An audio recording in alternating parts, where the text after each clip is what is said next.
Hello guys, welcome to my channel Bithika Som kitchen. আমার আজকের recipe তিল বাদামের পরোটা। তো চলো আমি তোমাদের দেখাবো কী কী উপকরণ আমি নিয়েছি।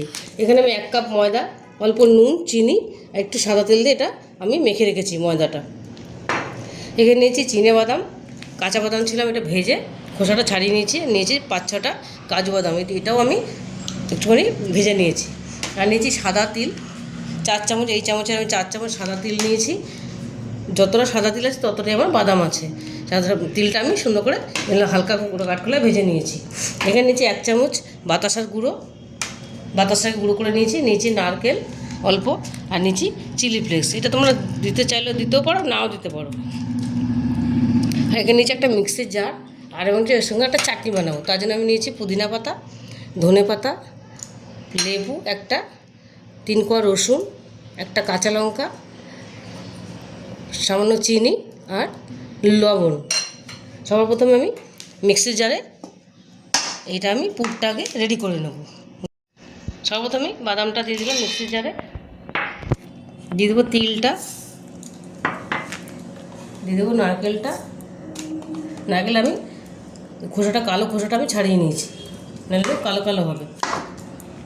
দিয়ে দেবো বাতাসার গুঁড়োটা, চিলি ফ্লেক্সটা আমি পরে দেবো, আমি সঙ্গে গুঁড়ো করে নেব। তখন পুরটা আমি বানিয়ে নিয়েছি সুন্দর একটা গন্ধ বেরিয়েছে ভাজা বাদামের, দারুণ একটা সুগন্ধ বেরিয়েছে। এবার আমি অল্প করে চিলি ফ্লেক্স দিয়ে দেবো। চিলি ফ্লেক্সটা দিলে এটা একটু মিষ্টি মিষ্টি তো, দিলে খেতে বেশ ভালোই লাগে। তোমরা তোমাদের পরিমাণ মতন করবে, আমি যতটা পরিমাণ করবো সেই হিসাবে আমি নিয়েছি। এটা পরে আমি ভালো করে মিশিয়ে নেবো। চাটনিটা এই মিক্সিটার মধ্যেই দিয়ে দেবো, মিক্সিটা আমি আর দেবো না। দিয়ে দেবো পুদিনা পাতা, দিয়ে দেবো ধনে পাতাটা, রসুনটা, কাঁচা লঙ্কা, লবণ আর চিনি। আমি লেবুটা পরে দেবো, পাতিলেবুটা রসটা।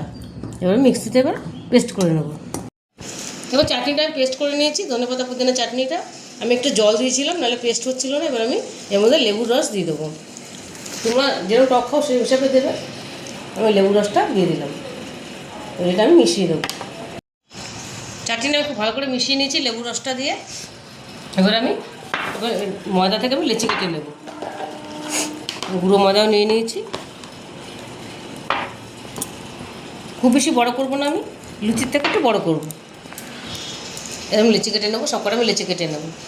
দেখো আমার 5টা লেচি হয়েছে। এবার আমি এর মধ্যে এগুলো আমি হালকা করে বেলে নেব।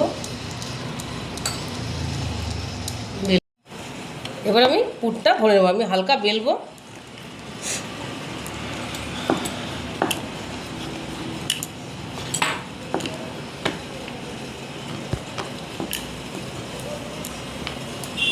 এবার আমি পুরটা ভরবো, একটুখানি বেলে নেব, তাহলে ফাটবে না।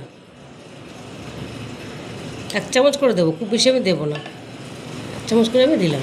এবার এটা আমি খুব ভালো করে সিল করে দেবো, আর একটু দিয়ে দিই আমি, তাহলে খেতে ভালো লাগবে। এরকম করে এটা আমি হালকা আঙুল দিয়ে চেপে তাহলে জিনিসটা বেলার সময় ফাটবে না। এরকম নিয়ে হাত দিয়ে একটু চেপে নেব।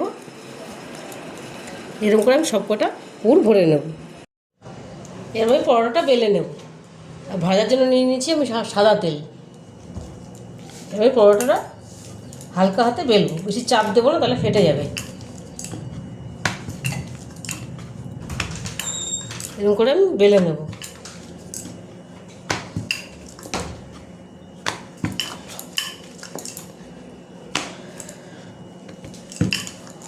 এরকম করে আমি সবকটা বেলে নেব।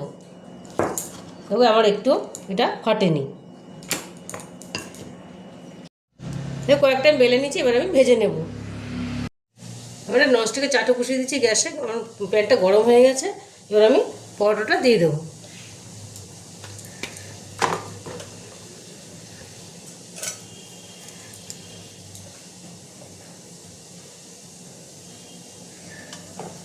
এই পরোটাটা খেতে ভীষণই ভালো লাগে, খুবই টেস্টি পরোটাটা।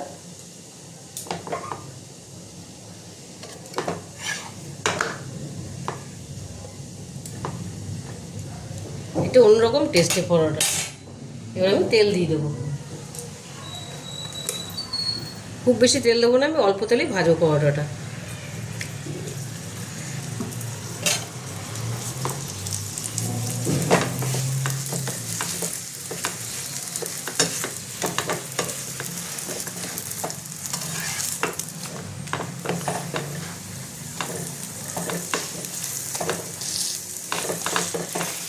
হালকা লালচে করে ভেজে নেব। এবং পরোটাটা সুন্দর ফুলে যাচ্ছে।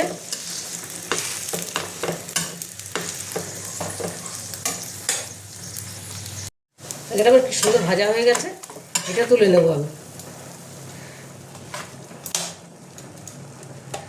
আরেকটা দিয়ে দিলাম, এরকম করে আমি সব কটা ভেজে নেব।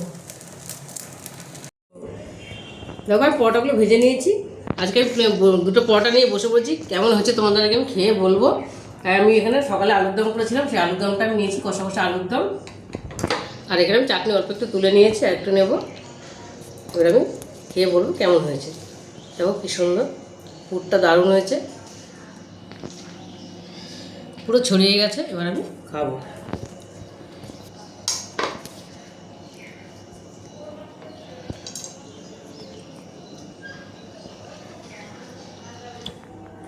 দারুণ হয়েছে পরোটাটা, চাটনিটাও দারুণ হয়েছে, পুরো একটা অন্যরকম টেস্ট।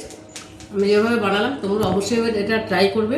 এই রেসিপিটা তোমাদের ভালো লেগে থাকে তাহলে আমাকে লাইক শেয়ার আর সাবস্ক্রাইব করতে ভুলবে না। টাটা।